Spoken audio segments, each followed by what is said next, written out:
Ticket with the programming I'm chasing. I'm Captain America. And along with me is Bill Grundler. Wolverine. Dude, did you see those logos Wad Zombie made for us? Dude, I love the Wolverine with the big beard like that. Those were so awesome. The only feedback I got is people were making fun of like your hand size. Not your hand size, but your character hand size. Yeah. That's when AI gets a little squirrely. But those were so awesome. They were so I messaged cool. him, I was like, hey, can you do like 10 or 12 more of those things? And totally. maybe we'll spice it up a little bit. I thought that was freaking sweet. Oh, there he is. Oh, Travis. Dude, no, that's Nick.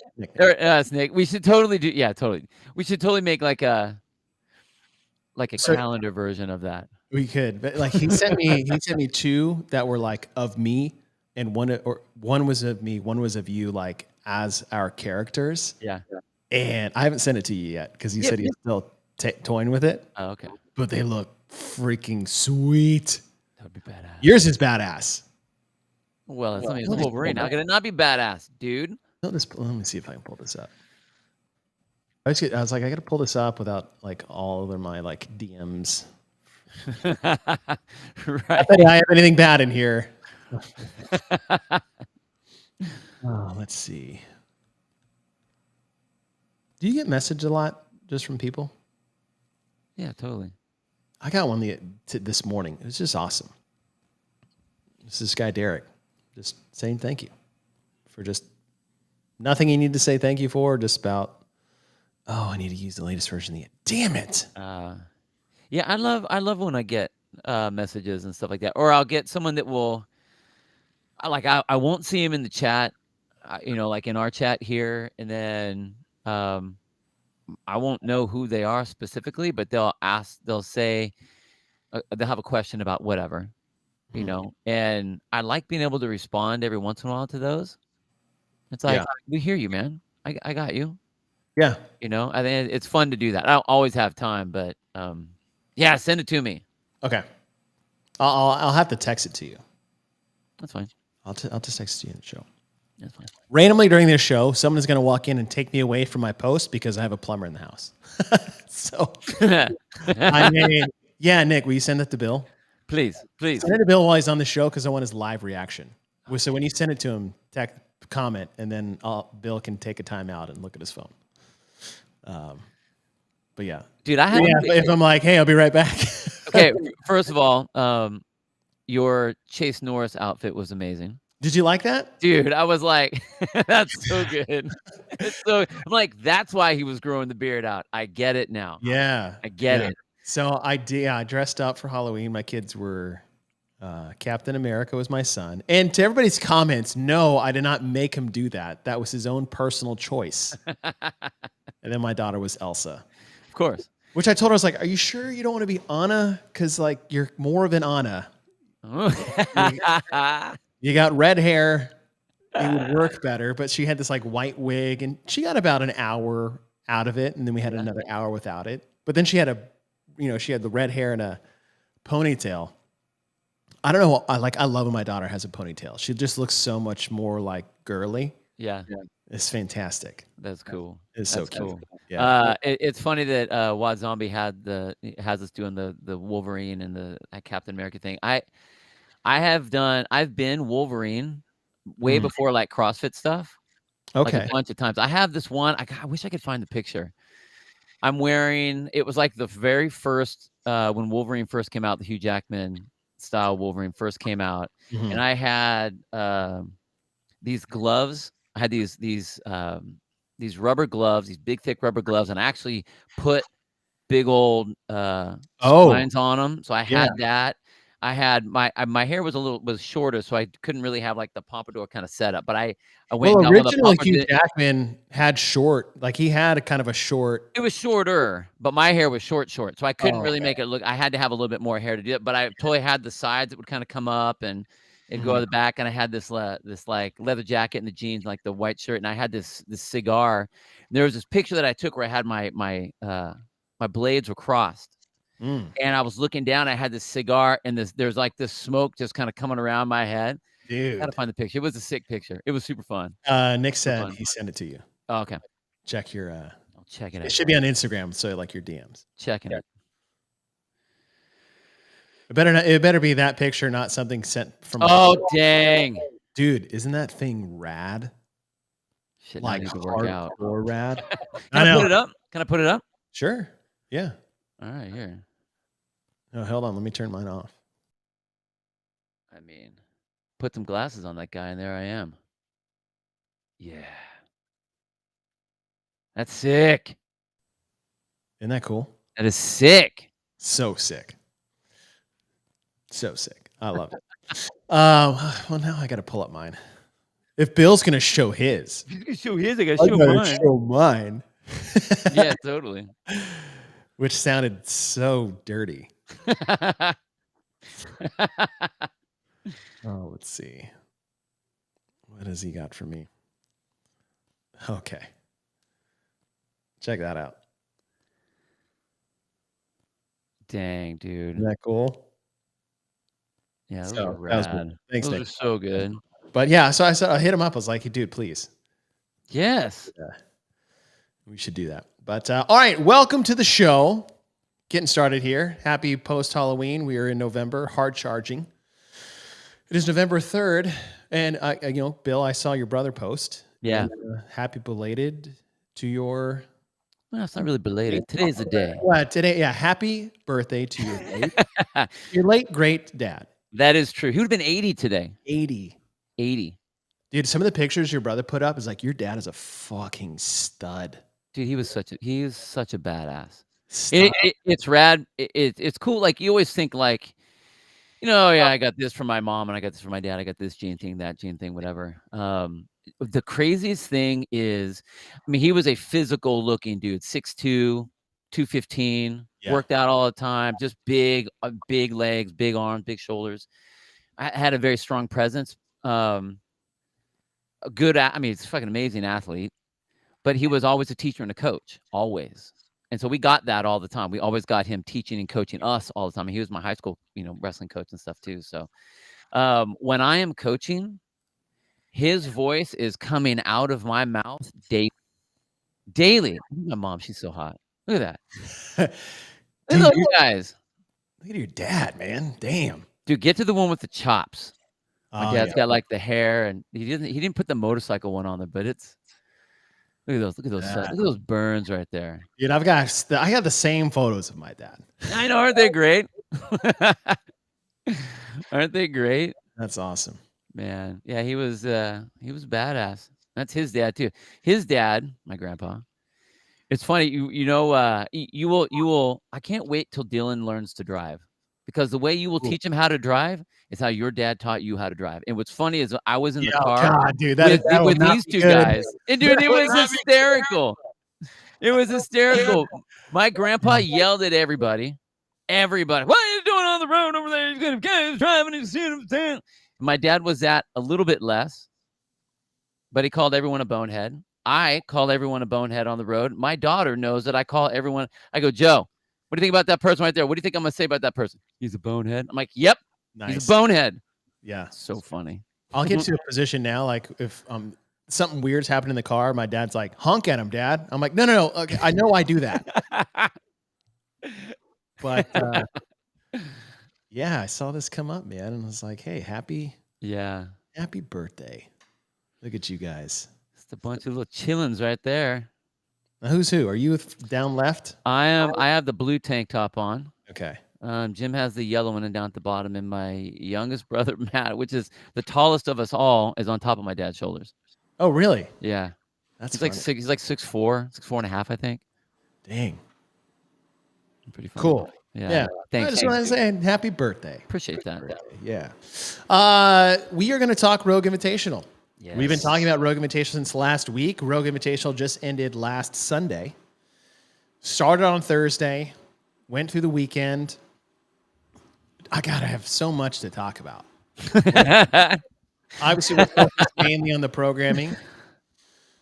I would say as of the last couple of years, what has been your vibe or feel of the Rogue Invitational programming in general? We know it's Chris Spieler and Josh Bridges, at least last 2 years solely. I believe the year before, Rich Froning was a part of that. Yeah. But they've said specifically, and this is how we judge programming, it's based off the intent of the directors and what they want, is that their sole focus is not to find the most well-balanced set of events to find, quote unquote, the fittest person there. Yeah. They've always said it's about showcasing the athletes, putting on a show, entertaining those that are watching with events that they believe accomplish that task. Yeah, it was. I did a bunch of the Sevon shows with him and the guys, and we had Katie on a couple of the shows, and that was one of the things we asked is like, okay, what was the intent?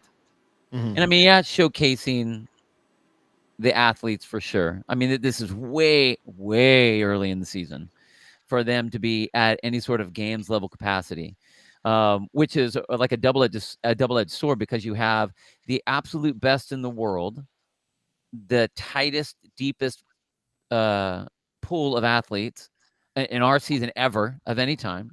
I mean, even compared to the games for the most part, and they're not fully in shape and not fully ready yet. So how do you test them?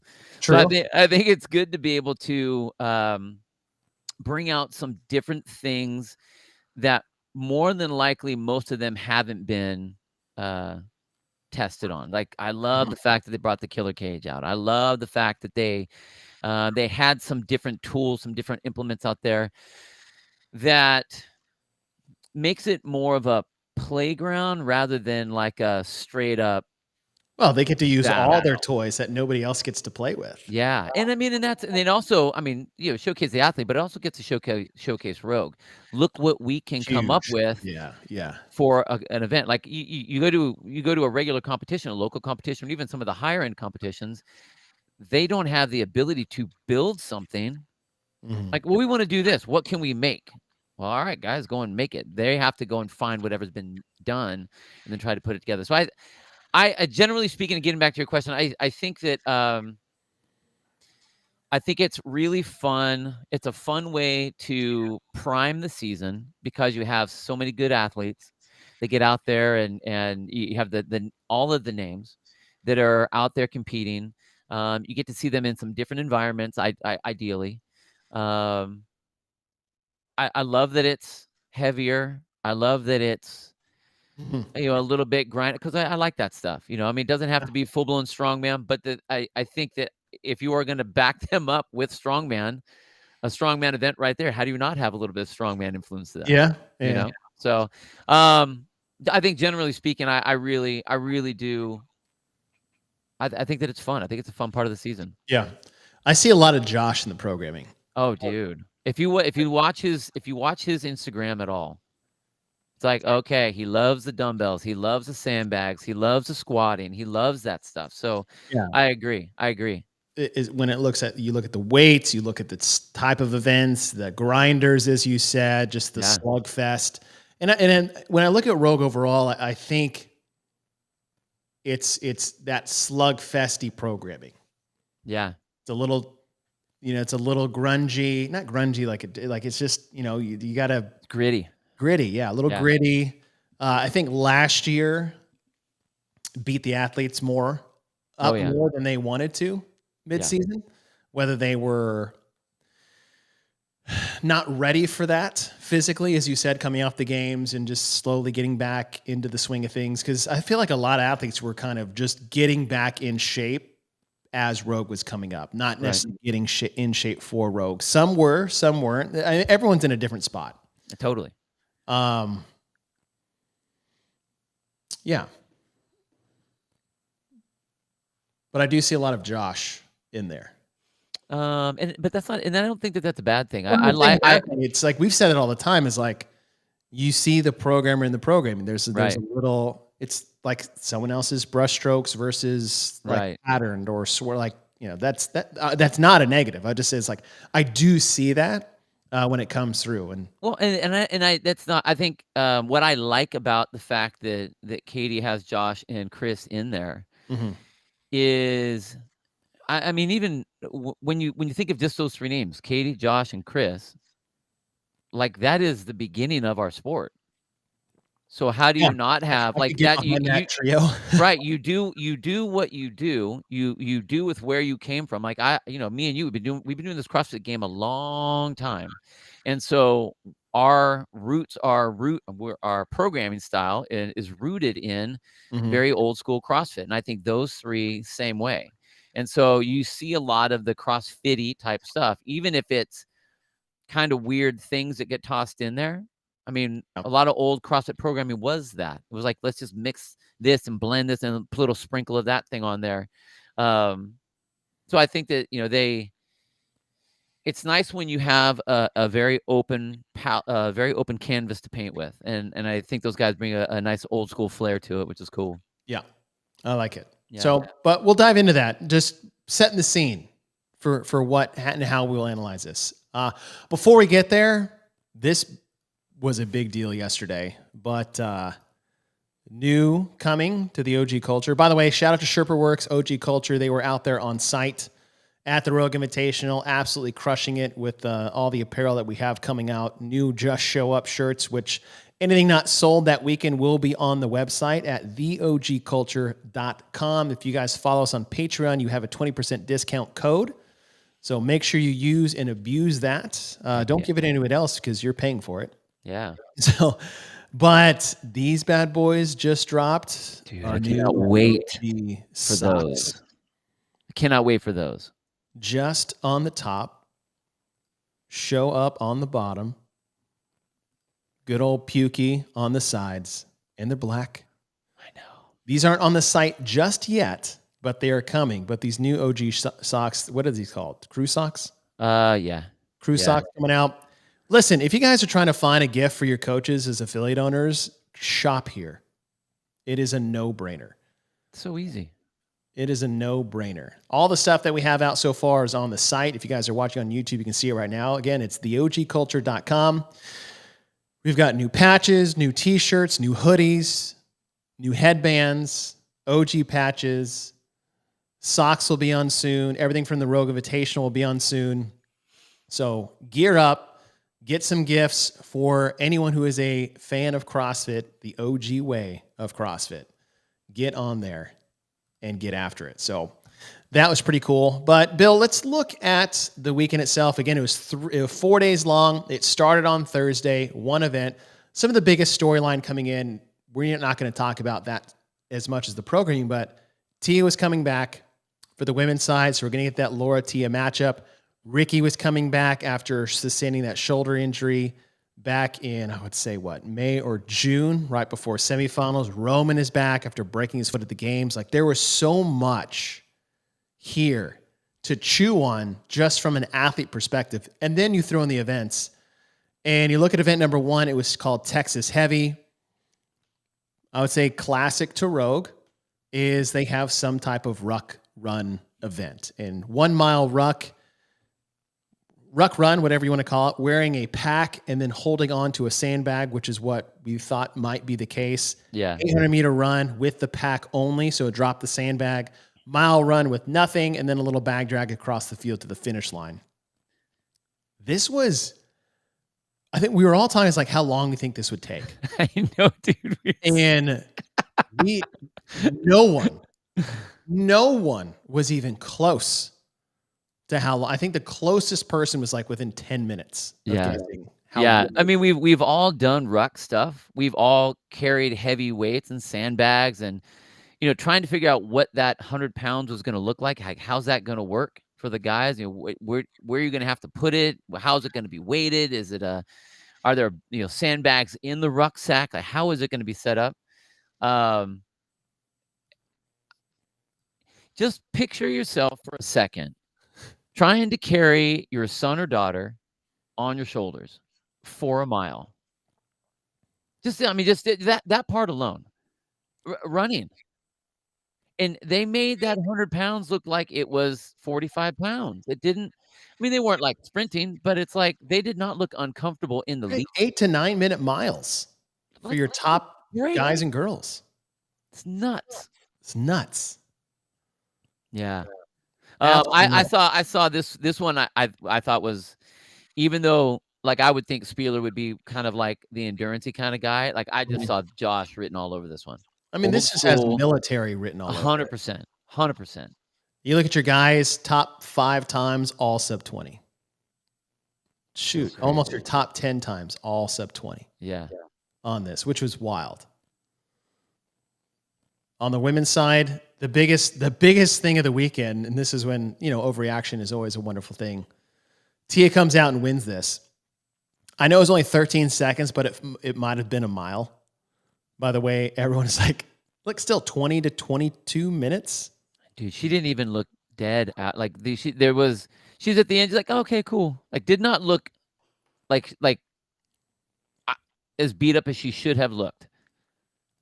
Yeah. I mean, crushed it, and then it was like, yep, here we go. It was crazy. Yeah, and once that happened, I was like, son of a bitch. It's like uh-oh. God dang it. Yeah, it's like, damn it. Am I not going to get... Is this really how it's going to go this weekend? And I'm so glad how wrong we were. Yeah.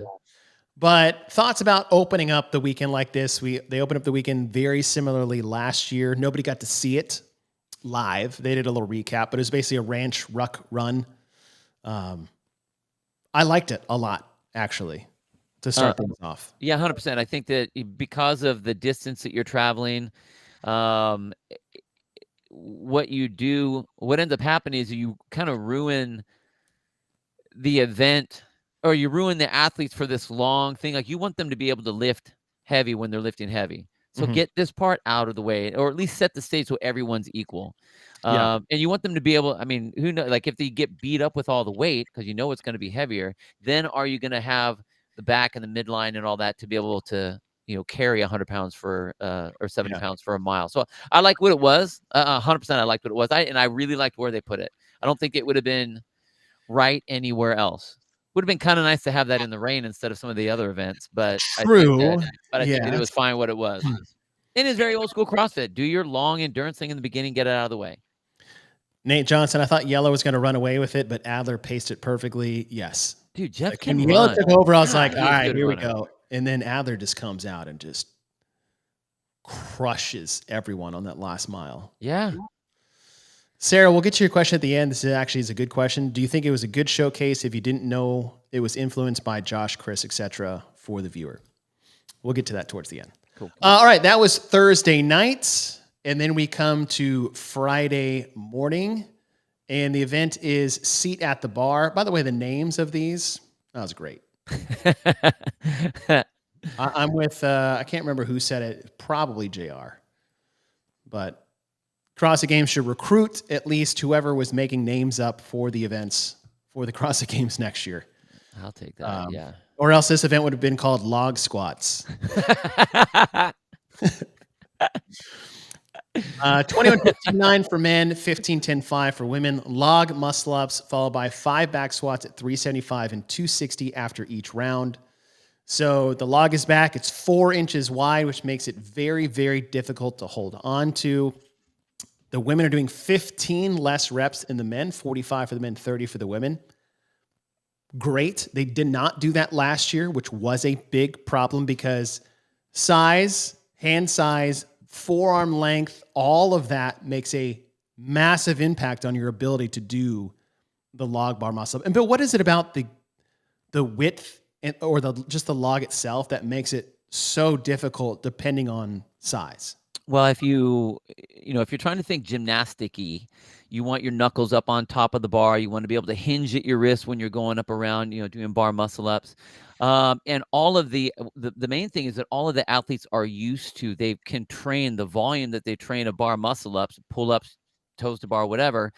They know that. They don't have to think about that. Now, the kip that you are doing, the swing that you're going to be doing is going to be different. You are going to be able to hike your hand up a little bit higher, which you kind of need to. So it kind of forces you into more of a strict bar muscle up positioning, which in the old days, they used to do that. We used to do strict muscle ups, and the way they would teach it was on like a squat rack with the square bars, and you sit your wrist up on top of it, and then you could kind of pull yourself up. So that's kind of the same idea that you'd have to do here. And that's why, we don't do that often. And that's why a lot of the athletes were getting the tears low in their hand, because they were trying to hike their hands up so high that they're now rubbing on some fresh skin that doesn't normally get used in there. But with that size now, you're using your forearms and you're having to press down on your wrist to try to hang on that bar. So it is very different, and there's a lot more pulling. You can't have the momentum that you normally have because you can't lock in on that bar. Yeah, and if you saw like any slow motion video of someone doing this, all you saw were their hands just slip off the bar. Totally. So, Totally. And and I think that they were smart. I like the fact that they brought the reps down also. Just with hand size, as you mentioned before, Chase, like, think about the barbells that we use. Like a 45-pound bar and a 35-pound bar. The width of the spine of the barbell is smaller because of a men's and women's bar. A man and a woman's bar. Yes. Those things. Those things. For the very reason of which we're talking about, the difficulty of doing the log muscle. And then the reason is because of hand size, general hand size. So I like the fact that he brought it down, and I think that it played perfect when you look between the two classes, for sure.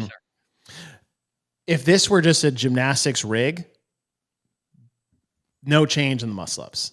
No, God, no. Because everyone knows how to do that. Like, everyone's got the same capacity. What about the weight? So the weight they used last year, so they had a very similar event to this. I think it was 5, 4, 3, 2, 1. Yeah. Of like burpee box jump overs on a high box and then back squats, but it was like 405 and 275. Yeah. What do you think about these weight choices being 5 each time between the log muscle ups? I loved it. It was okay. Again, I can't think of what my back squat's going to be in this particular event, but we have to look at the range of athletes that we have out there on the floor. The weight was just heavy enough to where you would see the effects, but it wasn't like they had to do singles or they had to, they weren't going for a 1 rep max or anything like that on the men's or the women's side. But it really definitely pushed the tempo. Like, you were forced to have to be under there and move probably longer or quicker than you wanted to. What was impressive was some of the athletes that could move that weight, like Alex Kazan. Give me a break, dude. Dude, her like, what did Jay call it? Static strength? Like, her pure strength? Yeah, insane. Her bench, deadlift, and back squat combo. Yeah. Like, I would never, ever put her numbers on her body, on her person. I just wouldn't do it, man. Yeah, not at all. Not at all. I mean, she looks very athletic, obviously, and all that kind of stuff, but like, she doesn't look like a power lifter, and her numbers are like power lifter numbers. Yeah. It's nuts. Yeah. I thought the weight was great. I liked what it was. The stimulus, you could see how they were pushing, and the athletes knew that they couldn't stay on the squats long, so they had to get in, they had to get going. I thought it pushed them along. It really pushed them along back to the rig for those bar muscle ups. This one is you either have it or you don't on both cases. 100%. Yeah. Now, on the women's side, not as much. I think it just came down to the squats because most of them were doing singles. Yeah. On the bar or the log. Right. So could you handle the back squats? Because for the men, they could do bigger sets. So was it beneficial to really smash the squats to go right back to the thing that was getting you fatigued? Different. But you either could squat the weight or you couldn't. So you either did well or you didn't. You either could handle the logs on the men's side. I think on the men's side, it was really the squats, and on the women was the bar. Yeah. The log, sorry. But I think not universally, but I think. Well, I think I was going to say like that piece. Yeah, no, I agree with that. I think that piece of what you're talking about, you either have it or you don't.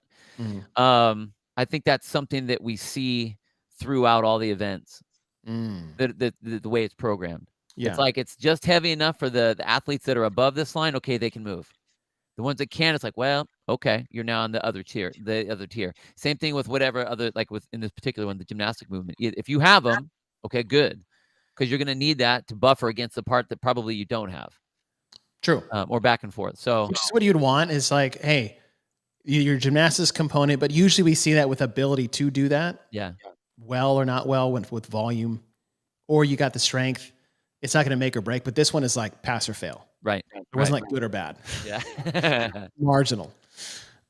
This one you got I would say high difficulty upper body pulling for the gymnastics. It was just difficult to do. I would say like high adaptation. Yeah, that You too. know? And then just strength, lower body, squatting, heavy. Right. Event 3. This is still on Friday. 3 rounds for time, 40 or 32 cal skierg, 5 single arm strongman dumbbell shoulder to overhead with those sear bells modified for CrossFit hands, which are small. And then the killer cage. And before we even get into this, I am so happy we got the killer cage back. Oh my gosh, dude, it was so good. It was so good that whatever they teased last year pissed me off so bad. Just that one set of monkey bars. And this year it was just as, I mean, how many times do people talk about the killer cage? Like, oh, they went monkey bars down and back. They're like, cool. Like, no, it was amazing. Like, how? I was like, well, it was really hard and it looked cool and people were falling, and then you're just like, I don't get it. Right. So the fact that people got to see that again, and the rig just looks so sick, black and red and connected to Zeus, and it was awesome. It was so good to have that back. Yeah, it was cool. Finally. It really was cool. I was bummed that I was bummed that it was raining for that event. And that was a piece that we'll talk about in the programming a lot going forward, is that unfortunately the weather was a big topic of conversation and you couldn't avoid it. And it's not at the fault of Rogue or anyone else or anyone who is programming. In fact, I will probably take an interesting, at least I will have an interesting point of view on this. But yeah, that started to rain.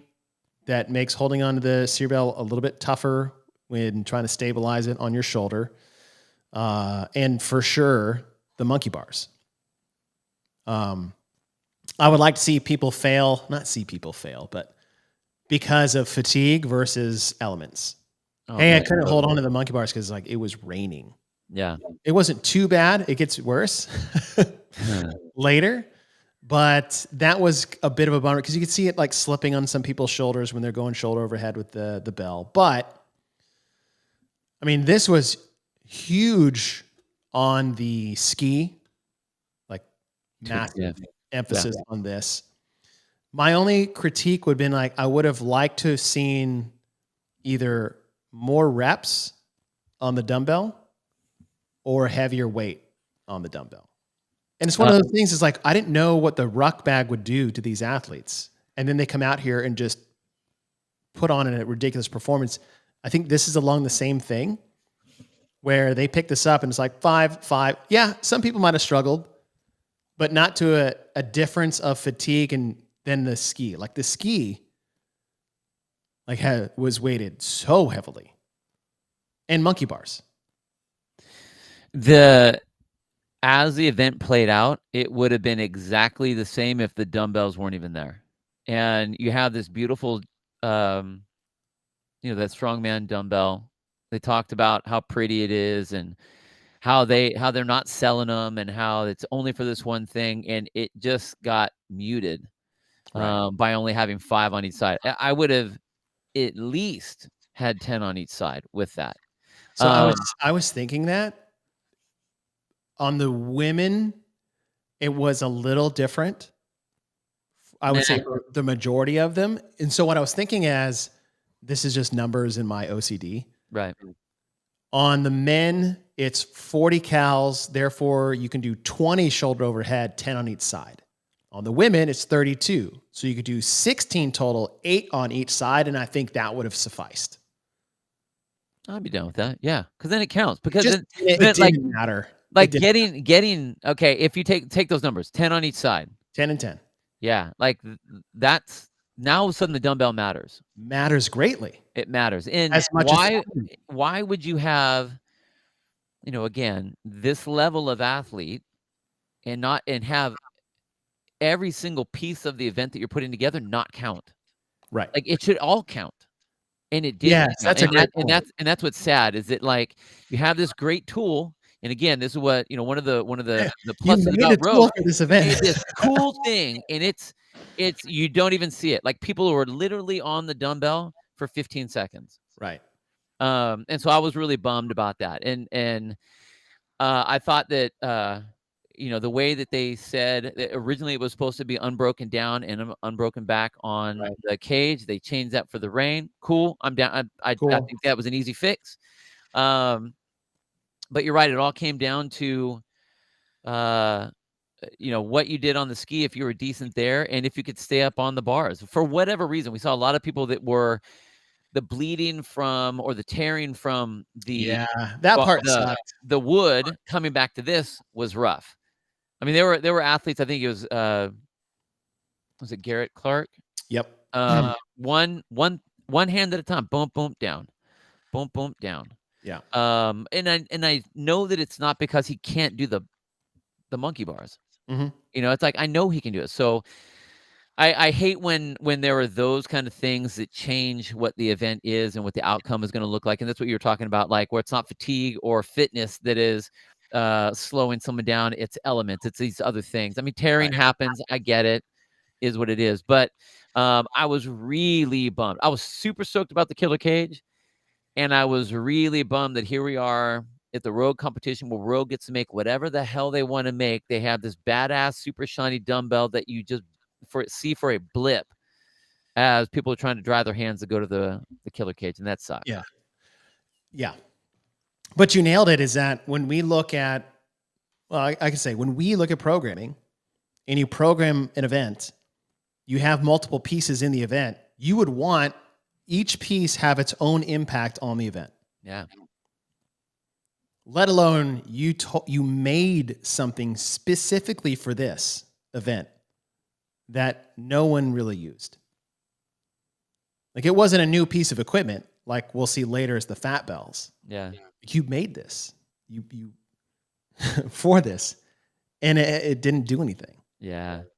It would be like, hey, honestly, it's like last year's monkey bars that they had.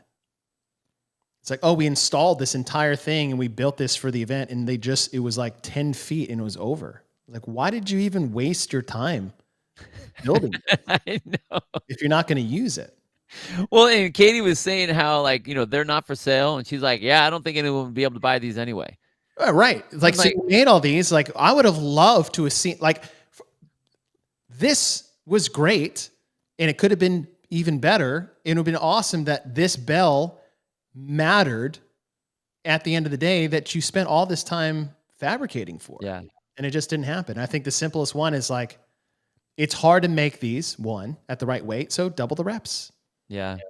20 and 16, 10 on each side, 8 on each side. It would have mattered. People would have had a break. Why? Because people had to row slower or faster on the skier because of their fitness level. People had to drop off the rig because of their grip fatigue and take breaks. Nobody took breaks here. No.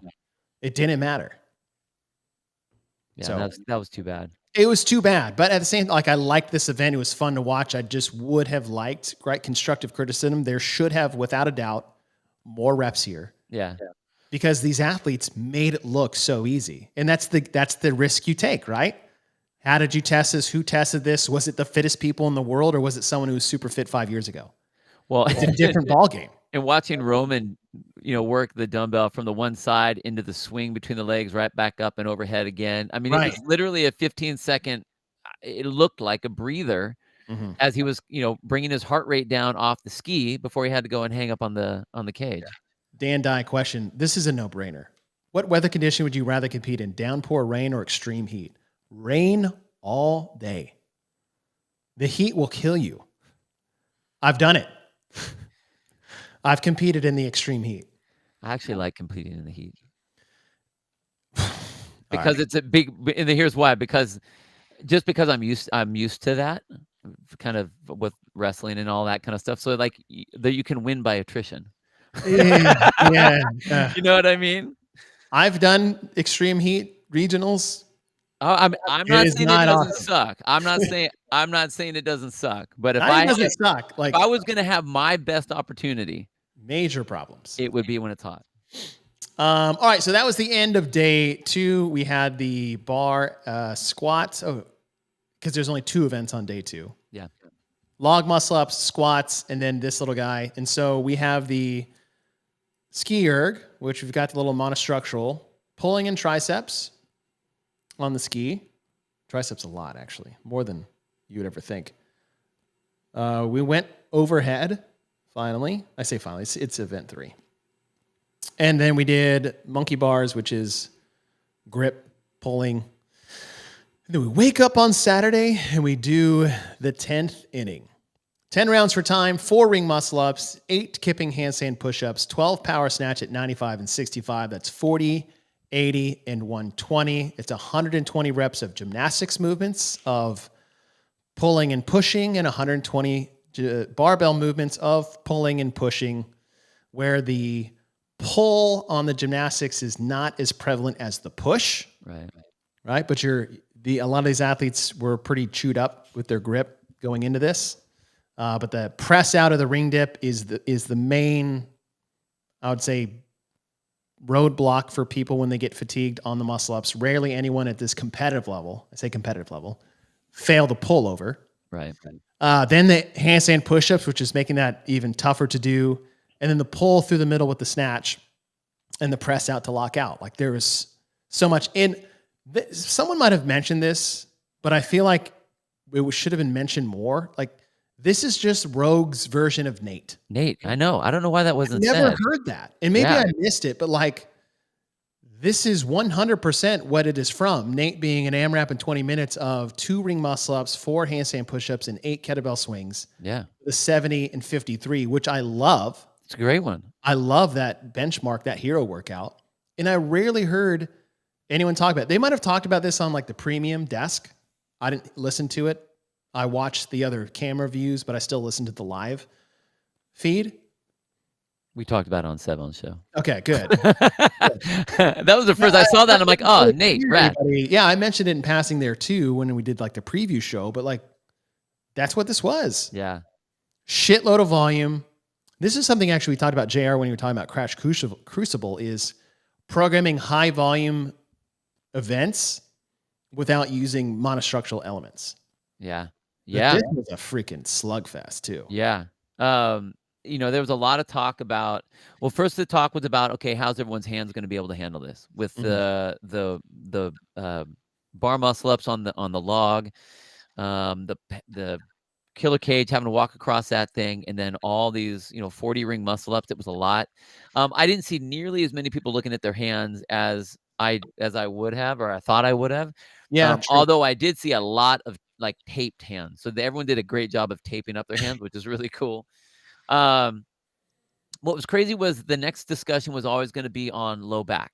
The low back you have on the extending of the back on the backswing for the ring muscle up, stabilize on the handstand push up, or if you get over flexed as you're pressing through the midline, and then the snatch where you're pulling from the ground. And it was amazing to me that with all of that discussion, the vast majority of athletes that were doing the snatches were doing straight-legged snatches. Dude, I was like, you guys, I know you can do that, but you have 120 of those things to do. Yeah. And, and not even that it's, I understand the racing element for sure. But it just seemed like, okay, you have to at some point think that 120 reps is going to also affect the other things that are coming up, like a 1 rep max deadlift that's going to be coming up, sandbags that you're going to have to be doing. And you want to at least conserve it a little bit. And I don't think that if you would even do a little bit of a power snatch, keeping your shoulders up over your hips, that it would slow it down that much. Yeah. I just didn't think that it did. But one thing that I will give kudos, even though I saw a lot of that, is I saw a vast, if not all of the athletes breaking the snatches up fairly right away, pretty soon. Yeah. And that was cool. Well, I know Nate had this comment about the handstand push-ups. It's like, it was only that problem if you made it a problem because you tried to do the bar unbroken. Right. Like these athletes, 4 ring muscle ups, no problem. None. 8 handstand push-ups, jokey time. Might as well be just push-ups. But you can screw all of that up if you make the bar, like I feel like the barbell, everyone looked at 120 power snatches at 95 and 65, and they made that like their sole focus of attack Yeah. on the workout, when that 100%, and Tia showed this like perfectly, of how this is not the workout. This is when you just do things. Yeah. And you basically, you're coming back to the bar each time. And that's kind of how regular Nate feels. Like, I'm just doing kettlebell swings for 20 damn minutes. 248, 248, 248. Yep. Okay, well then make sure that the barbell does not make you break your ring muscle ups because of the dip, because of the pulling and pushing that you do with your muscle snatches. Yeah. Muscle snatch. You're pushing the bar out. With your muscle snatches, and then into the 80 handstand push-ups is like, you can make this a handstand push-up workout if you make it a barbell workout. Right? And you saw the athletes that did do that. I mean, it was a very obvious cut. And Tia had a nice, I mean, you obviously you don't have to squat snatch these, but if you get a little dip to where all you're doing is pulling from the ground and then supporting, that's way different than pulling from the ground and pressing it up overhead. Yeah. And the athletes that did that, they were all out in the lead in the beginning, and they would slowly fade. Once you got to like round, 5, 6, 7, Once you got past 7, I think I saw some like pacing structure of like those that did well or got second. I think like Victor Hoffer was just like crushing everybody, and then round 7 was just like this steep decline off the top because of it. But I was a little curious how the volume would shake out prior to, but once you saw like, Noah Olson absolutely smash this. Yeah, he's so good. I mean, great for him if this is indeed. He had a great weekend, man. He had a great weekend. To see how that take place, but once it unfolded, I was like, okay, they handled it well. Yeah, it did its job. It was that high volume grinder deal. But yeah, and now to start the morning off. I loved it. I loved it. It's always fun when you have. It's one thing when you watch this level of athlete compete and you're looking at the events, you're like, dang, it is like a circus event, because like I can't even. There's no way I'm going to be doing that weight on this thing or on those things or whatever. But this one, yeah, like you could put this one in your regular gym and be like, all right, we're doing this one today. Right. In your version of that. And I think that it was like the whole time I was just like smiling because like I want to do that one. I want to do that. Mm-hmm. I liked it. Yeah. As we said before, you got the pull, push, rings, and it's not necessarily the pulling you were worried about on the rings, but just how people's hands would make it through. Right. The log, the monkey bars. Like once those little pockets start to rise up, like they weren't getting much of a break the first 3 days of competition. Right. Handstand push-ups, you got the pressing overhead in a gymnastic style, and just like the massive hinge pull press through the muscle snatches that were. And then that brings us to the duel. Now, this was the first event where the weather changed the workout. It was supposed to be over under logs, one rope climb, any way how. So legs, no legs, just jump off the ground, touch the beam, get down, race to the sandbags, 3 into the teeter, and then cross the finish line. They took out the rope climb at the time for weather or potential weather, right? There's a few heats that happened all weekend long where some had less rain, some had more. That's unfair. Not on Rogue, like that's just weather. But that is a difference in, like if it starts to rain lightly and I'm doing monkey bars, I'm like, shit. Right. Right. Or if it's raining lightly and I'm doing rope climbs, like that's a massive difference. So they took that out completely. The bracket style, on paper, it was a sprinty event. This is one of those where I look back and it's like, I don't hate that they didn't have the rope climb as far as what they've programmed. Like, another pull in there. I would have liked to have seen something else, though. Just by the way it's unfolded. Well, I'll just say this. Taking out the rope climb completely changed the outcome of the event. Yeah. I asked Katie about that when we had her on the show, and I said, Yeah. what was the intent of the rope climb in the race? Like, what did you want that to be? Was it just, can they pull up a rope climb, or was it an execution type thing? Because we've talked about that a handful of times. Like, do you not have the skill? Do you not have the capacity? Are you able to execute under either this particular duress or this amount of fatigue, or are you able to execute with this little amount of room for error? Mhm. And she said that she wanted it to be an execution element. Okay. So with that being said, and I didn't say it at the time, and I know that we had talked about it, having something else in there where you could have an execution element, like handstand walks or another gymnastic type skill where it's like, okay, how fast do you push this one thing, even though you're sprinting the other part, and you have the Yeah. sandbags for the most. It wasn't really, it wasn't hard for the athletes to do.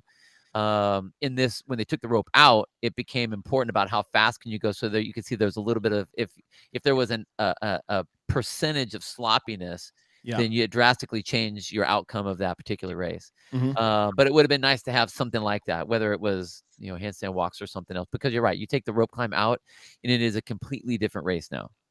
Yeah, 100%. And as Patrick said, is a la alpaca from Right. 2022 CrossFit Games. 100%. Yeah.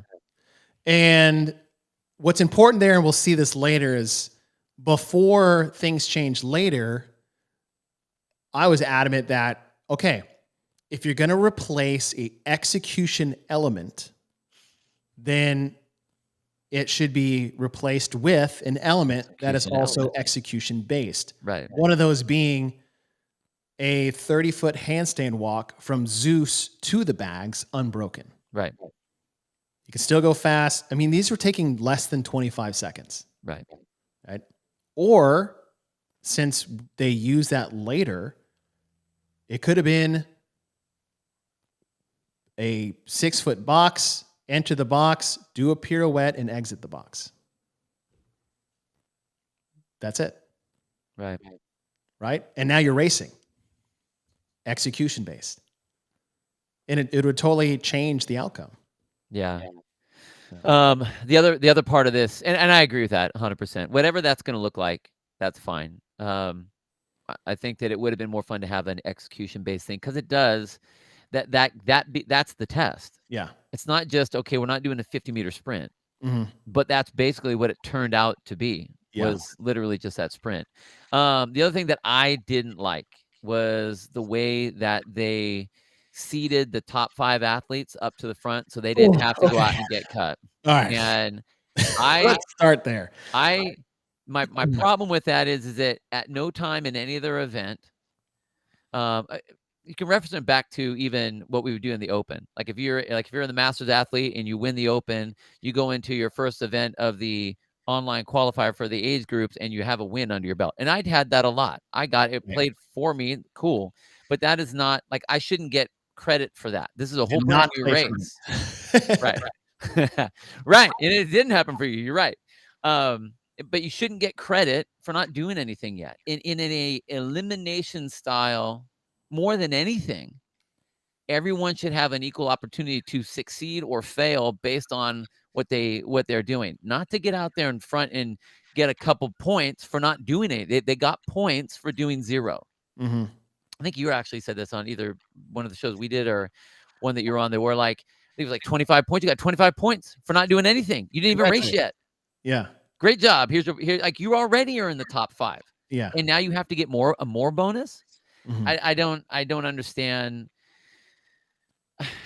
That's very surface level. It's like, oh, okay, cool.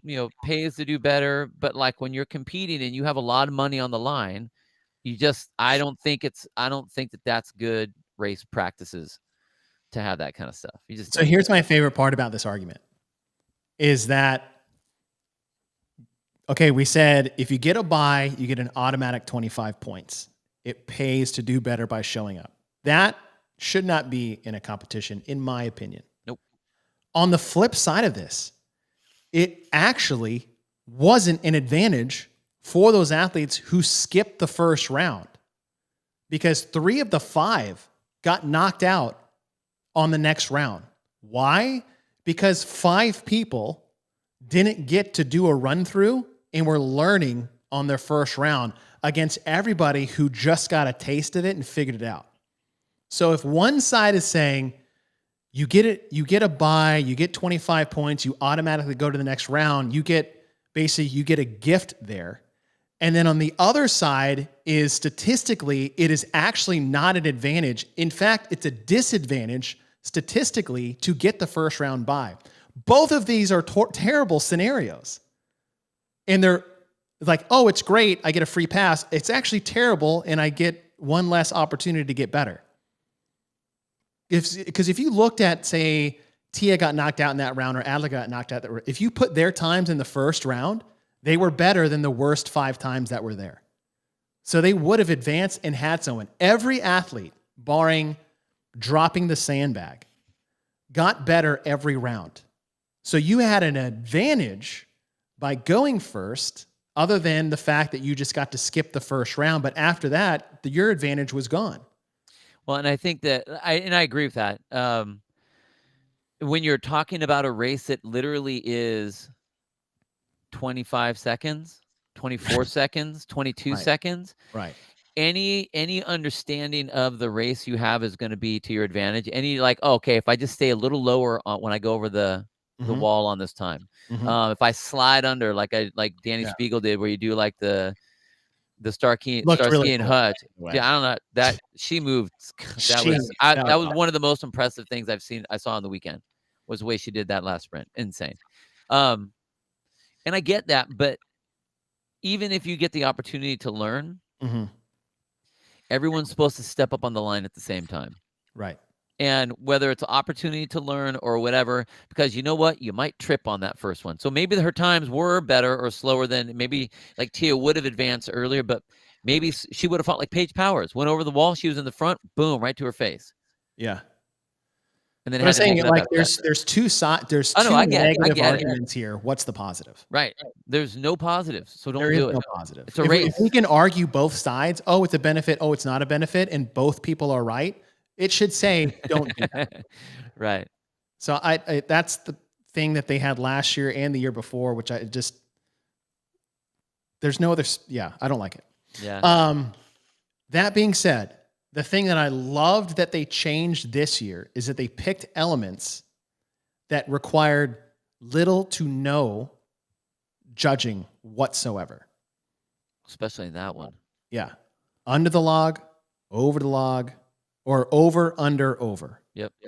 That's it. Your judging is involved with like you didn't go under when you should have gone over. That's your review, right? Run to the bag, pick it up, put it in, make sure it's all the way in. That's it. Like I loved that because last year it was a disaster. Yeah. It all came down to the judge you had in your lane. That was it.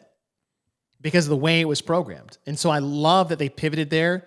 And I believe Katie even mentions like, yes, we understand. We changed that. So bravo for that. That was great. Yeah. Right. But the buy stuff, get rid of it. Or keep it. It's your event. You can do whatever you want, but no, get rid of it. I mean, it's your event, but we're here to like talk about it. And it's like, no, I think that was a negative in this event. The races were cool. There was a lot of great footage, and I mean the hype on the anticipation before the athletes had to go. Yeah, like that was real. There was some really good energy with those high speed sprints. Some really good energy. Mm-hmm. But don't do it. Yeah. Right. There's no need. Because like we said, and this will be the last time, is like, whatever your argument is that you should keep it isn't right. It's like, oh, well, they earned it, so they get to advance. I'm like, it's a disadvantage. Statistically, you are actually setting them up for failure, saying it's a gift. That's crazy. Well, then what do you think about this? And it wasn't time constraints. Well, yeah, because I was just going to say that the 2 quickest events of the competition were the longest events. The 25-second race and a 5-second pull. 5 hours. So, like, I mean, they could have very easily. I mean, I guess with the sandbags, maybe that's what it was, and they could have moved them side to side. But like, while they're taking all the time, there was a lot of time in between those those heats to I think there was reshuffle a lot of factors that went into that we don't necessarily know about, but that long. they did recognize that it was took too long. long. It Yeah, was long. it took too long. I mean, even if you go like guys, girls. Yeah. I mean, I was timing these things and it was 8 to 10 minutes between. I know. So now in the end, like you got these amazing races for the final or the final 5. Like you got that, but that doesn't make up for what it took to like having a great, like safe. This is the feedback I had last year is like, I didn't like the final event last year. I was like 30 heavy clean and jerks. Cool. Like, well, the race was awesome. Like that doesn't matter. Yeah. Yeah. Right? It was so close at the end. It came down to the last bars. Like that doesn't like just automatically mean we crushed it. Right. Yeah, we crushed the program. You got lucky. Right. So the duel, right? Third try. They improved something. And my hopes, if they do this for the fourth time's a charm. Fourth time's a charm. Fourth time's a charm. So how many with Laura and Danny, how many times did they sprint that? 5? Danny did 5, Laura did 4. Or maybe it's 4 and 3. I like 15, 10, 5, 2. I'm torn a little bit on the idea of the actual final. Like the actual the last 2. Like I get it for the hype. I understand the head-to-head. Duel. I get all that. I get all the stuff. But the thing is that, like, even if you were to do, and especially in this one, it's kind of apropos, if you're doing the 100-yard dash in the Olympics, you run through all your heats. They don't put the top 2 guys at the very end to race them. You have your final heat. Your final heat goes. And you win, you win. Yeah. I understand what it's supposed to look like for the crowd. But as far as like, I don't think program-wise, I don't think that did anything other than like, if I want to win the race and I won the race in the last heat for everyone that's there, it's like I already won. I got to win again. It was entertainment value. I understand. Right? I get it. I see what you're saying. But for what they say and do, entertainment value. If you guys don't know where Coffee Pods and Wads is from, just look at the way he spells favorite, and you will know it's not from the United States. All right, I think we walking like this as he signed up too. Yeah, totally. Enough on the duel. That being said, I love bracket style things if they can nail down the timing, take the judging out, fix the system at which they use as far as moving people on, and this could be like it could be everything they want it to be. You know they want it to be faster. You know they want it to be entertaining, right? That's what they're trying to do. They haven't nailed it yet. So, getting there. After the duel comes the, that's not right, comes the 1 rep max deadlift. Now, I don't know if this timing is right, but they said that the duel took almost 5 hours to complete, and then the deadlift almost took 5 hours to complete. I believe that.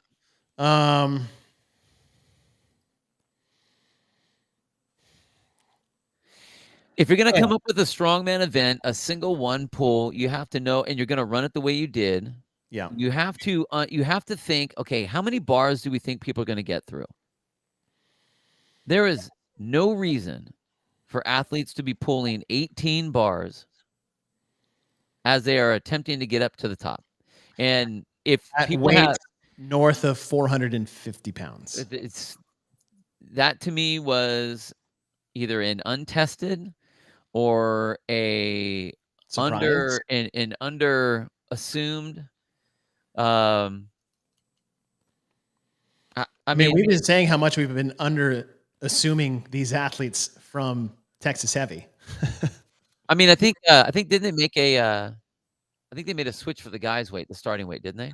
Didn't someone say that? I don't know. Make it lighter or heavier? I think they started heavier, I thought. They could have started heavier. But like you have to as cool as the sandbag to shoulder event was at the games for the final couple reps, like that was cool. Yeah. The fact that it took an hour and a half to get there was not cool. And this was very similar to that. Like, the final deadlifts were great. It was cool seeing the top dogs going for it. They already had their tie break. So instead of going 10-pound Oh, jump, the tie break. go 20-pound jumps or something to where you can up this up and cut the number. I mean, like, max, dude, how many times do you think they should be pulling? Max 8? Phew. I was gonna say 5 to 7. Okay. So yeah, less than 10. So if you have them go 20-pound jumps instead of a 10-pound jump, if you want to start that low, Yeah. or get them up there and start. I mean, the other thing is this: it's like you can't be worried. If you didn't have a tie break, then I can see, okay, you don't want to have it where you have chunks of like 8 people that are all in the same bar that go down, but you have the tie break for that. Now the tie break, I mean, whatever the jerry can carry, like, okay, whatever you want to make your tie break, whatever you want to make it, Mhm. that's your tie break. So you already have it set that up. So don't worry about how many you're going to have that tie. Start heavier so you can actually get up to the top weights and you can keep everyone engaged. Like, it was so long. Uh, Like, I felt so bad for Sean and yeah. Adrian. Like, Yeah. mostly for Adrian, because it's like, what could he say? He couldn't Yeah. say execute any more times. Right. He just couldn't do it. Couple things. Thank you. Thank you. Oh, what up, dude? Thank you, Eden. Appreciate that. What's up, boy? What up, dude? One, get rid of that tiebreaker. Like, why? We just did that, didn't we? In the duel? Just use your duel finishing place as the tiebreaker for the deadlift. The sprint Amazing. across the floor. Okay. Tim Paulson had a great idea for this. He took a page out of the 2013 Regionals Overhead Squat event where you could pick your starting weight. Right. So that you were given, so at regionals, you were given, say, I think 4 I came different up with starting this weights. too. I Yeah. think it was like 135, 185, 225, and 255. The weight jumps had to go by 10, and you only got, let's say, 5 attempts. It was a time frame, so it was up to you, but let's just say 5 attempts. I feel like that would have been a better option for these athletes for entertainment value, time, and basically physically getting beat up. 18 deadlifts north of 400 pounds is a lot. 450, right? Once you get to 500, I mean, we got to 600. That's at least 6 lifts over 500. Right. Weren't we jumping 10 pounds? Yeah. Then 5 for deadlifts? Yeah. So make it, you can start at 365, 405, 455, or 500. Or 5, whatever. Pick 50-pound differences, and you get 5 attempts. Or just go into your out, whatever. Well, I mean, you can do the same thing. It's like Olympic lifting competitions too. You set what your opening weight's going to be, and you start there. If you miss it, if you don't get it, then what you do is you score what below the lowest weight that was hit. Or if you miss it on your first attempt, I'd say you don't get another attempt. If you choose to go up high, yeah, you get a 0. don't get it. That way, it's like, okay, start to come on down a little bit. You don't get any weight. Yeah. You didn't lift any weight. You didn't lift any. Yeah. So many. I mean, there were so many other ways to do that, and it's. I mean, I am not a fan of the 1 rep movement anyway. I think that it's a gimme to a handful of athletes that are always going to get it. Always going to get it. If Chandler is in the event, Chandler is going to be in the top 3 of any competition anywhere in the world with a deadlift. He's just going to. Just like Sam was the same way. But if you're going to do it, then you just have to be, I think, a little bit more cognizant of what you're trying to get out of that. Yeah. And make the jump. I mean, these are the best in the world. They can be, you can be drastic with your jumps. Mm-hmm. It's not like a class where you can only go like 10 pounds or like regionals or something. You can get up there. Yeah. Yeah. I mean, I see people pick up heavy weight, but it just, yeah.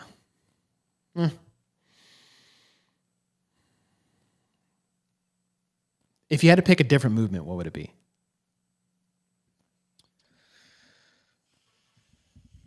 One rep. One rep. Cluster. Okay. Squat, clean, thruster. I'm tired of doing clean and jerks. I'm tired of doing snatches. We do them at every competition. We do them at every single stage, everywhere. Back squat. We've already done a bunch of back squats. Front squat, maybe, but overhead squats, I think, are fun. I think that would be good. But if it was a one rep, squat, clean, thruster, I think would be kind of fun. I say put all the platforms in your one special one in the middle, which I did think was cool. And then put jerk blocks on top of them. And we're going for a 1 rep max shouldered overhead. Why? Because we don't need to pull from the floor. They have and will pull from the floor and hinge way more than this. And we need something overhead. Oh, well, okay. I didn't know you were talking about how it fits in the program. I thought you just meant in general. Sorry. Absolutely. A pressing overhead. Yeah. Right? I mean, block, it's dynamic. There's drama. Deadlift, there's no drama. No. They didn't get it. Yeah. There's just, they keep pulling. We'll see. Anyway. Yeah. Saturday. Okay. Event 7. We have the event that changed a bit. Start things off in the morning. This is the one where it was originally, so this is the original one. It was 30 cal echo bike, 20 fat bell ground overhead at 70 and 53, which are those round ball. They were cool. Yeah. They cool looking. 75-foot front rack lunge to Zeus. I bet that was with an axle bar because they did that the year before. Run to the sled, pull it up, or it says push here, up the hill. It's meant to say run back, lunge back, fat bell, ground overhead, 30 cal echo bike. It changed to bike, ground overhead, 20 back step lunges with the dumbbells, run, reverse sled pull or bag pull, up, down, and then on your way back. I didn't mind the change due to the weather. I like the fat bells. I don't feel like the rain really hurt that many people, although it started to rain. Yeah. I mean, unless you turned your screen off, then it didn't actually hurt anybody. It helped people. This is an event where why I say is like hinging from the floor 120 times with the power snatches, pulling a heavy 1 rep max from the floor, and then this one after that is why I was like, that's a lot. Because 70 and 53 is not light. And with those awkward bells, which looked really cool, I like the chipper. What did you think about the change in how it maybe did or didn't affect what maybe the original programming was? I liked the fact that they kept them on the fat bells for the lunge. Kept them contained. It kept them right there. It's a weird object again. So even though everyone was getting comfortable putting it behind, I think, we've seen lunges and front rack lunges all the time. I thought that it was cool to have that. It was only 20, wasn't that many. Pulling the sled backwards, okay, whatever. I think that was a different little stimulus going up the hill. Quads, for sure. It was interesting with the rain, watching people slide down. That was so cool. It was cool that Laura told Roman to go down, and he's like, "Oh, like a kid," and she's like, "Yeah." Oh, she said that? Yeah. Oh, I didn't see that. Yeah. Oh, that's cool. It was crazy, and he totally did, and he had the biggest. Dude, he was going down the kid like Chandler Smith was going down like the most like smooth criminal gangster. Like, I hope that turns into one of those gifts that nobody knows who this actually is or what the context is, but they use it for everything. Oh man, it was totally beautiful. It was so good. But I really liked. I love those fat bells. I thought they were so cool. Um, I love this chipper. I thought it was great. I thought how it was set in the rain, it was fine. The rain didn't really affect it. The change, I don't think affected it. I like the fact that it kept them right there, so they aren't having to walk up and down. It's cool to have that, but we have that all the time. Yeah. So I liked that it was 20 and 20. I thought that worked out great. I really like this event a lot, a lot. Like the people who won were also the same people I thought were going to win. Yeah. When there it is. Before it changed. So like how they modified this, I thought was great. Yeah. Look at this. Chandler just look at that. That guy's done a lot of cool things. It's the coolest thing he's ever done. It's like one of my favorite moments of the weekend. Just nailed it. Knew where the camera was. Couldn't have picked a better pose. He didn't stop. Like it'd been awkward if he just like stopped in front of the camera because he got stuck. Right. It's great. I like this. Yeah, it was great. It looked cool in the it looked cool in the rain. It didn't really bother anybody. Nobody complained. Yeah. Nobody slipped. Nobody had any issues. My only thing is like Hulk hands. I would have preferred Mega Man. Totally. You know? Totally. Just thought, it was a great opportunity.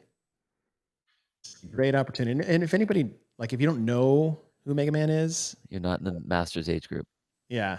What's that? Like, my buddy sent this to me today. He's like, if you know what this is, and it was like some pencil sharpener, then it's time for like a colonoscopy.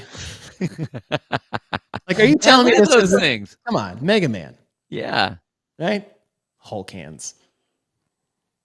So I just thought it was a missed opportunity to go back on our old video game. I like it. But I like this event. I like the way where it's put. I like the movements in here, the chipper, the expanse across the field. I thought this was one of the better program. Not any actually was a bad programmed workout other than like little nuances like we talked about the duel and the deadlift, but I enjoyed it. No, it was a good one. It was a really good one. All right, and then we come to event 8. It has been raining a lot, and it's called Big Cat. And I guess it's called Big Cat because you're jumping over high boxes and you're climbing a wall, I'm assuming. Like a cat. The rain changed the format only for the pegboard and the hill run. So they switched the 2 pegboards for a 50-foot handstand walk, run around a pylon at the base of the hill, and then 50-foot handstand walk back into the box jumps. Before this started, we were told that it was supposed to be unbroken, which I was all on board with. And then when it unfolded, they had took that out. I had talked to Brian Friend after I was vocal about not liking taking the unbroken out, and they said it's a safety issue of people walking on their hands on wet grass. To which my response is like, well, they're still jumping onto a box. And like you did safety for one, and not focus on for one and not the other. They're not walking down the hill on their hands. And I like how they took the hill out. Like we saw that the hill is slippery. And so they took that out because the hill run actually would have been a huge part of separation in this original event. Huge. Right. And people would have potentially wiped out. But the only person that slipped was on a box jump, and that was Bethany Flores. So she fell 36 inches on her back. And she was fine, but I was like, oh, funny. The one thing I said is actually more dangerous ended up being right. The one thing, okay, so here's why I didn't like the unbroken part or taking it out. You touched on it exactly when he said is if there's an execution element in the event and you reprogram what that movement is, it should be the same thing. So for example, a pegboard is an execution-based element. You, once you begin, don't get any credit for getting partially up the hill or up the board. If you come down, it's over. That's execution based. I think I'm ready, therefore I will begin, and it must be unbroken all the way down. Handstand walk should have been the same thing. It originally was, and they took it out. I'm bummed that they took it out because that keeps it execution based, even though you went from pulling to pressing. But I'll say the change that they made outside of taking the unbroken out was actually better for the overall programming for the weekend. That they took out this pulling off a pegboard, which they didn't need any more of, and they put in an inverted gymnastics movement, which they were in dire need of. I actually like the change more than the original programming. I can see that. I mean, they actually took out 2 pulls between the rope and then the pegboard. Right. So they took out 2 of them, which is I agree with that. I didn't agree at all with the. I understood the unbroken or the taking out the unbroken on the killer cage. Right. Because you have to hold on to the bar in the rain. Right. On a flat, wet ground, there is no safety issue there. Right. Like you might slip to your face. Come on, man. Like really? Like I know don't. that's the reasoning. I'm not going to sit there and argue with them. I'm just bummed that they took it out. I will, because I just don't. I think that's a.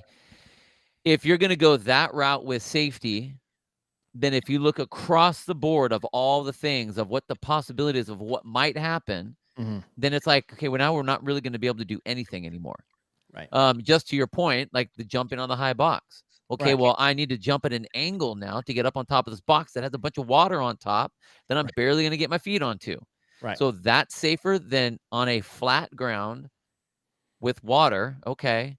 And I'm moving flat. There's no hill. It's not like down a hill, up a hill. Yeah. So I don't. I think that's a. It wasn't consistent. No, not at all. Yeah, there was a large inconsistency. I'm all for safety. I'm all for safety, but like consistent safety across the board. Consistent. Yeah. Yeah. But you're right. I do like the way. I do like how the addition of the handstand walk, because we talked about it earlier and we didn't know that was going to happen, or at least I didn't know that they were putting it in here. That's why we were pushing it so big on the sprint. Yeah. On the duel was for that. It was cool that they had that in there. I thought that they should have a handstand. They had so many gymnastic movements in this competition. Right. How could you not have a handstand walk of some sort? Right. I mean, they had log bar muscle ups, ring muscle ups, monkey bars. Yep. And they had handstand push-ups. Yep. And the dip portion of this. When you change, if you took out the rope climb, that would have been another 4th pulling movement and a pegboard 5th. Right. Versus one handstand push-up. This was the original programming. Yeah. Now you took out 3 of them. You put in a handstand walk, so now you have 3 and 2. And if we put that pirouette execution thing in the duel, now you're perfectly balanced on the weekend. Yep. Right. And Nate's right. Yeah, this changed the outcome of the test for some people, or the event for some people.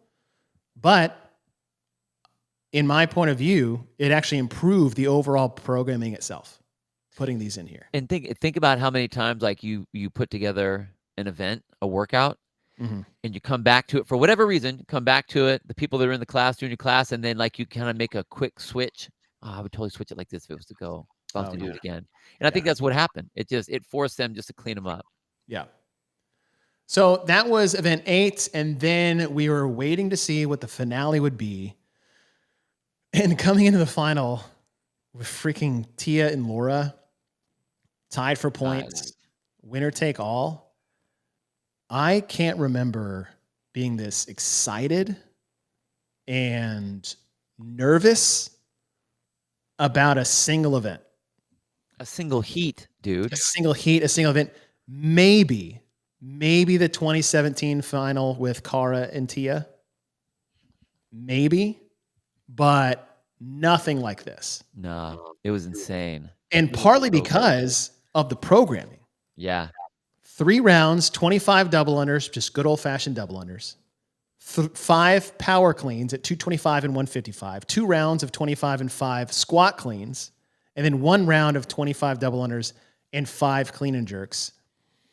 The original weight was supposed to be heavier. I think it's like 275 and 175. Yeah. They changed this because of the rain. They brought it inside because of that and didn't switch back to the original weights.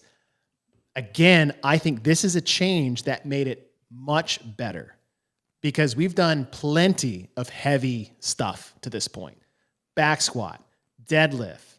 We did high volume light barbell cycling. We did odd object cycling that's relatively moderately heavy.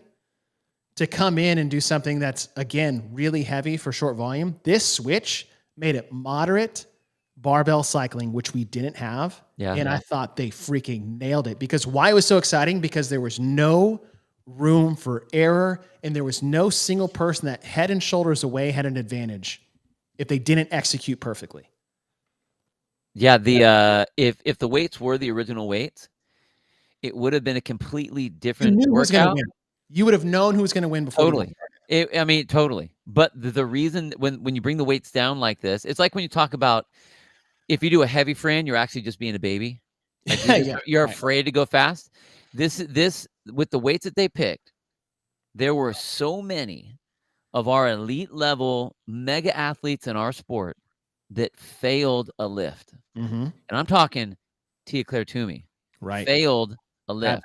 She had to double bounce the squat on the last squat clean. Failed the first clean and jerk. You have never seen her fail like that, ever. There were all kinds of athletes that were doing. Pat had that. I mean, Pat, geez, that guy, I feel so bad. That always seems to happen. Luckily, it didn't hurt him. Right. But there were, I mean, a lot of athletes that it just slapped them right in the face. And if that would not have happened, I don't think that would have happened at all. Because they would have been able to pace the heavier weight a little bit better. It can only go so fast. Mm-hmm. But here it's like they all can do the weight.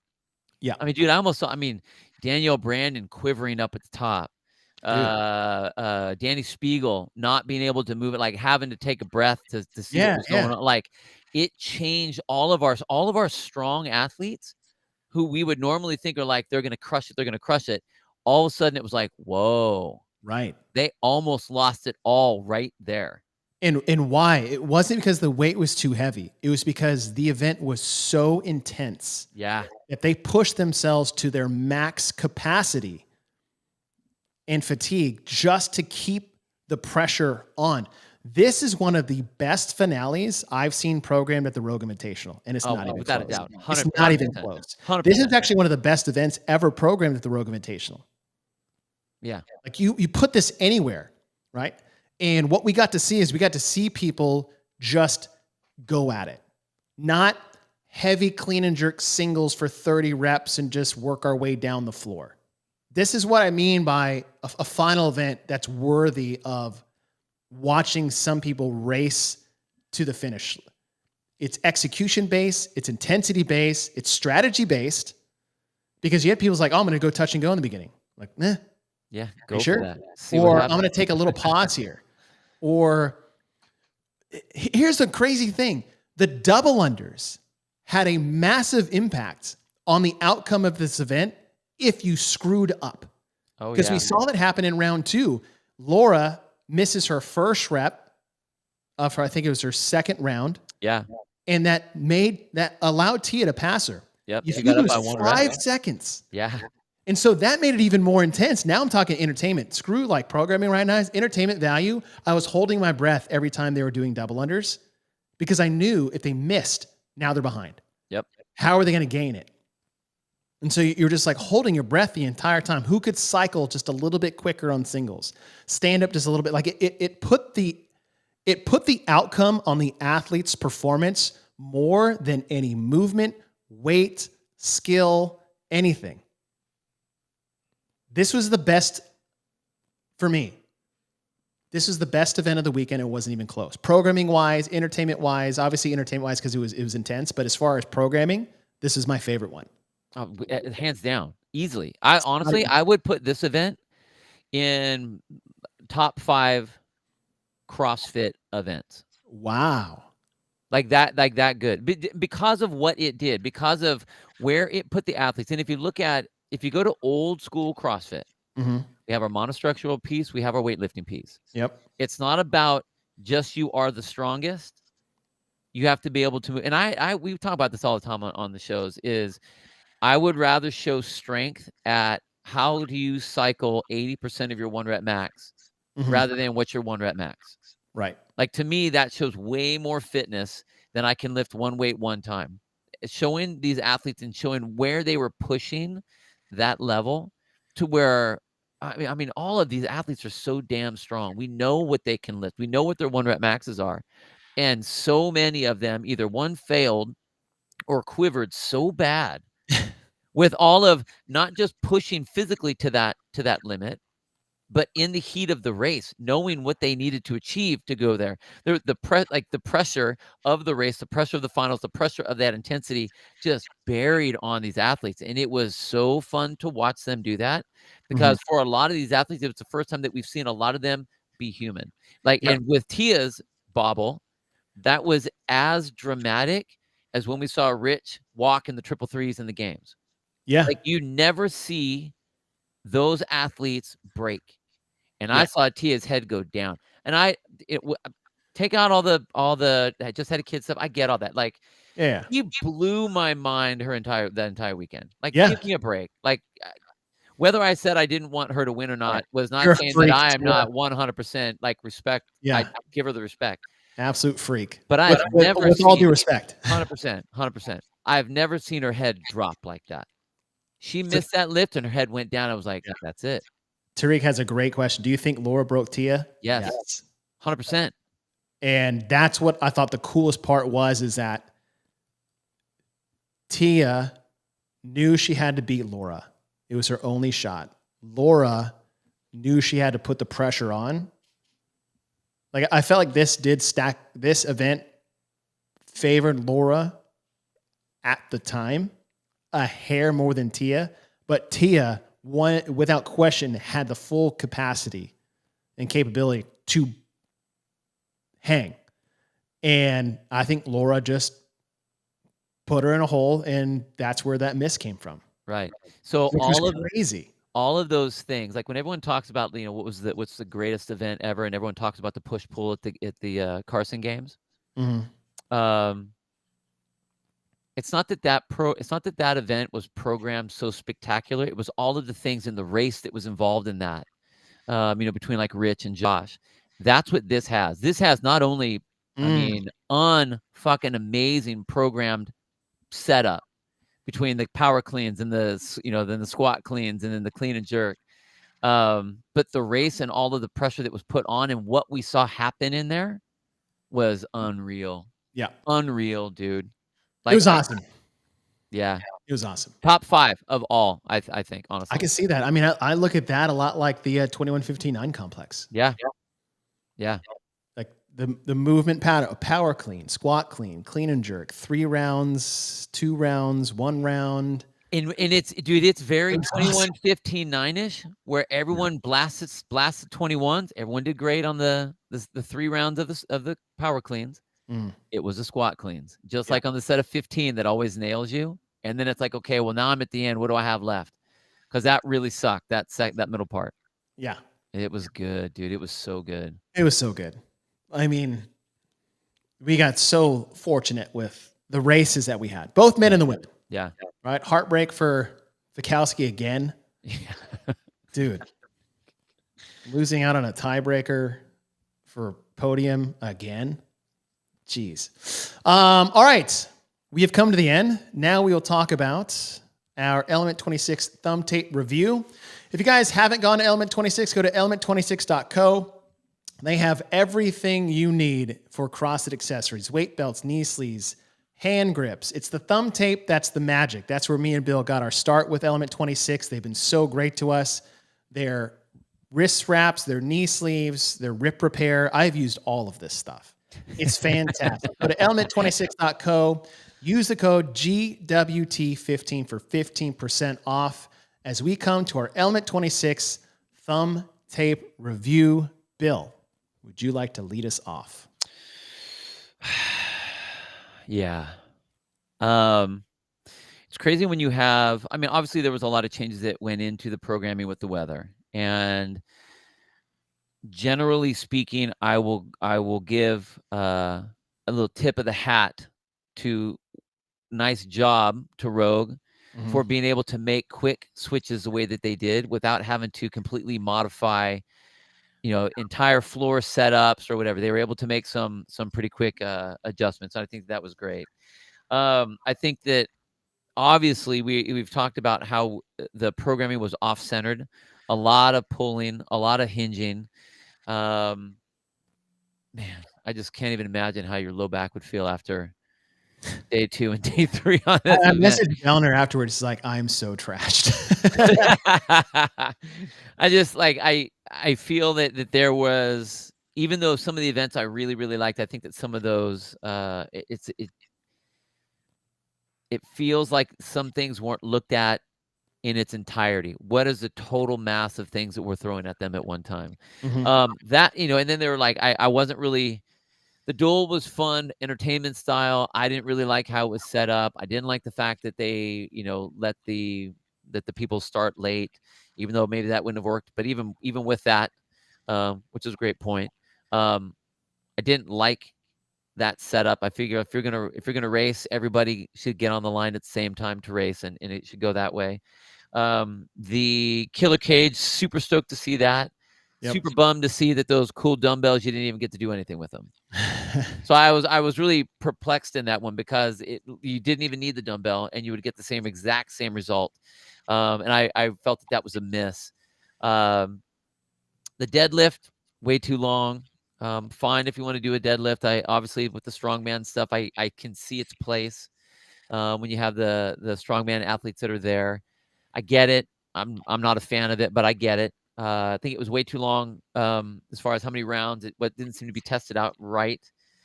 So I think that was a problem. I love the chipper. I thought that it was great. I loved everything about it. I loved how it looked in the rain, or not actually the rain. I thought even made it that much cooler, because nothing really got messed up. I know even with the slide, with Roman coming down and that kind of stuff, I don't think that made it worse. Everyone had to deal with it equally. So I was actually really glad that it rained on everybody. So that was really cool.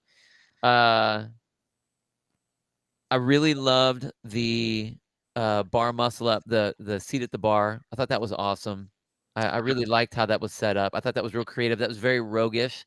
A different tool used in a way that we know how to do it. So there was a lot of that kind of stuff, even with all the changes, even with all of the, the mess ups with how the duel was run, and the fact that we had to take certain things out and add certain things in, and then you have that final at the end. Like there were so many, God, there were so many highs and lows on what it was, and that's what makes it really, really hard. Because part of me, if I was to end, if you were to ask me right at the end of the finals, I'd have been like, dang, dude, almost 2 thumbs up, because I'm just so fired up, on adrenaline with that. But now when you come back and look at it, here you have, on one hand, you have one event that is what I think is one of the top 5 CrossFit events ever programmed and ever executed and ever competed in. And at the same time, a third swing and a miss on the duel. It's like, what's happening here? So I think what I'm going to have to do is I'm going to go like a 1.25. Okay. A positive 1.25, because the wins were big wins. The attempts, the adaptations with the weather, awesome. A couple of the events that were in there, I really loved the programming of the different events, but I felt that it was lopsided, obviously. A couple little swing and misses on some of the scoring type things, or safety type things, or whatever they're trying to go there. I think that they ended up distracting from what could have been done. Okay. But it's a very positive 1.25. I had a blast watching it. I had a blast watching all the athletes, and I was super stoked that we got the races that we got. Like, I think if the races weren't there like that, I think we would be talking a little bit different about the events. But man, they really added to the events. Holy cow. Well, I think the fact that we got good races and like a heavy weight at the end saved the event itself. Yeah. If we didn't get those, it'd be much worse. Right. I think as rough as Sunday was on the back, or sorry, as Saturday was with the duel and the deadlift, where it was just it didn't land. Yeah. Sunday was nailed it. So awesome. Yeah. Like one of the best last days. Yeah. Programming and that I've experienced or been able to watch. I'm with you too. I don't hold the managing of the weather, how challenging that is to do. Like we can make up a new workout on paper, easy. Yeah.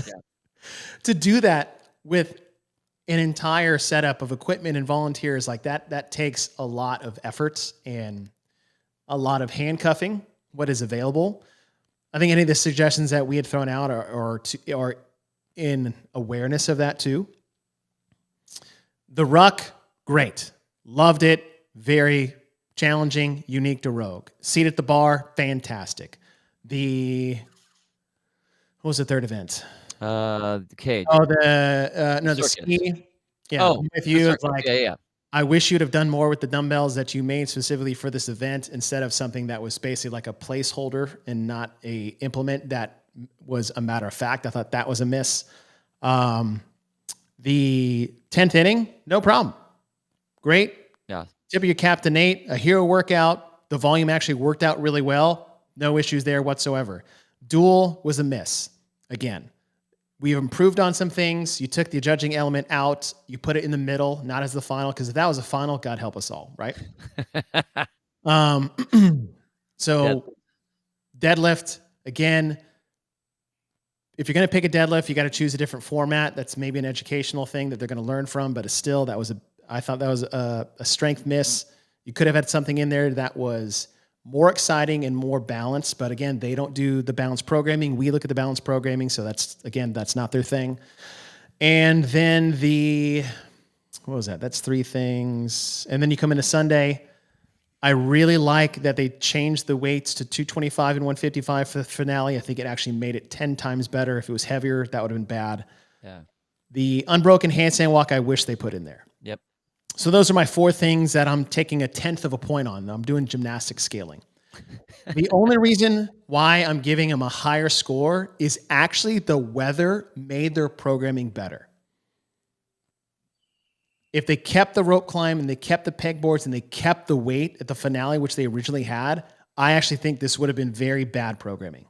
Yep, totally. I agree. Way too much pulling, way too much hinging, way too heavy weights. But the weather and their shift actually balanced things out way more. They took out 2 pulling elements. They put in 1, could have added another if they wanted to.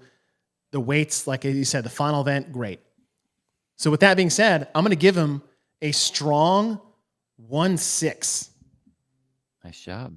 A strong 1.6. Again, I took 1/10 of a point away of all their mishaps. I'm not taking any more away because of weather. And at the end of the day, I think the weather overall made the programming way better. Well, I think the fact that I totally agree with that. I think that's rad. I like that. Than they do. Yeah, you can't take points off for their weather. Right. But you can add how they adjusted to it, and it obviously fixed it. So you look at what they actually did versus what they had planned. So you're right. I like that. I like it. I like it. So, all right. That is our review of the Rogue Invitational. Let us know what you guys thought about the overall competition, what you thought about the programming, the changes they had, the ones that they could have had, and what you thought overall. And that's really it for the day. So, Bill, I know you got a class to coach, and I've got work to do. And you guys have a great weekend. I can't believe we're in November. I know. And man, hard charge into 2024. Here we go. We'll be here before you know it. All right, guys. Thanks for joining us. Have a great weekend. See you next week.